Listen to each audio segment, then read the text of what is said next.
समाज. ज्यावेळेस आपल्याला बाळ नसतं ना, त्यावेळी ना हा समाज आहे ना असं खूप आपल्याला म्हणजे पहिलं चालत होतं म्हणा, पण आता पण कुठे कुठे थोडं थोडं म्हणजे असे कुजबूज करतात की हिला बाळ नाही आहे, हिला बाळ नाही आहे. प्रत्येकाला बाळ हवं असतं, पण कसं त्याची त्याची परिस्थितीनुसार. म्हणजे बाबा आत्ता मी स्टेबल नाही आहे पैशाच्या बाबतीत म्हणा, का नुसतं बाळ जन्माला घालणं म्हणजे ते झालं म्हणून असं नाही. त्या बाळासाठी लागणाऱ्या सगळ्या सुखसोयी म्हणजे सुखसोयी म्हणा, त्याचं काय लागतं काय नाही, त्याचं सगळं मी सक्षम करू शकते का? मी जे त्याला काय लागेल ते मी देऊ शकते का? त्यानंतर आत्ताच्या मुली विचार करतात की बाबा मी बाळ जन्माला घालू का नाही. पण जो आपला जो समाज आहे तो कसा म्हणतो, नाही नाही बाळ झालं पाहिजे. सगळ्यांना मान्य आहे बाळ झालं पाहिजे. मग काय आपल्याला कशी म्हणजे ते लोक डायरेक्टली नाही आपल्याला बोलत, पण आपल्याला बारशाला बोलवणार नाही.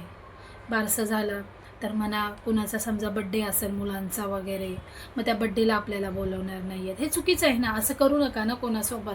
प्रत्येकाचं मन असं हट होतं, कारण की हे चुकीचं आहे. तुम्ही पण एकदा विचार करा, ज्याला बाळ वगैरे जरी नसेल तरी पण तुम्ही त्यांना बड्डेला म्हणा किंवा बारशाला म्हणा, अशा कोणत्याही कार्यक्रमात बोलवा.